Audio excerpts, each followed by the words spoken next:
Metais são brilhantes, maleáveis, dúcteis e excelentes condutores térmicos e elétricos.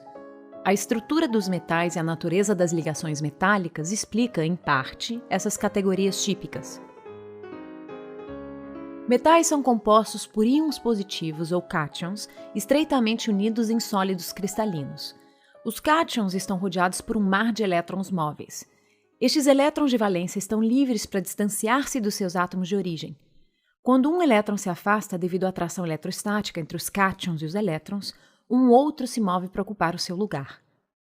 Esta é a natureza das ligações metálicas, o que mantém o metal unido. Compare esta imagem de uma coleção de cátions rodeados por um mar de elétrons móveis com ligações iônicas, onde os íons de cargas opostas são mantidos juntos por conta da atração eletrostática. Ou ligações covalentes, onde dois átomos sem carga dividem seus elétrons de valência. Ligações metálicas são muito mais fracas do que ligações iônicas ou covalentes. A alta mobilidade do mar de elétrons é responsável pelo brilho do metal. Fótons de luz são absorvidos com mais facilidade por elétrons livres, que conseguem facilmente saltar até um nível de energia mais elevado. Assim, quando caem novamente de nível, a energia é reemitida como luz. A cor do metal é definida pelo comprimento da onda da luz que é reemitida. A mobilidade dos elétrons é também responsável pela capacidade dos metais de conduzirem calor e eletricidade. Quando se aquece um metal, os elétrons livres rapidamente começam a vibrar. Um aumento de energia cinética significa um aumento de temperatura. Quando se aplica uma corrente elétrica sobre o metal, elétrons entram por um lado, provocando repulsão e gerando movimento no mar de elétrons, e a quantidade de elétrons que sai do metal é a mesma que entra. A maleabilidade dos metais também é explicada pela mobilidade do mar de elétrons. Se batermos com um martelo no cristal iônico, ele vai se estilhaçar. Isso acontece porque a força aplicada empurra os íons de cargas iguais para se juntarem. Eles então se repelem e acabam quebrando o cristal.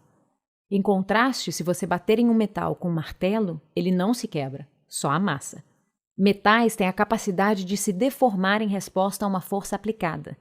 O mar de elétrons protege os cátions uns dos outros, prevenindo assim a repulsão entre eles e fazendo com que o metal possa mudar de forma.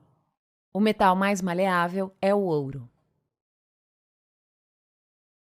Uma propriedade similar à maleabilidade do metal é a capacidade dele ser puxado em longos fios sem se quebrar.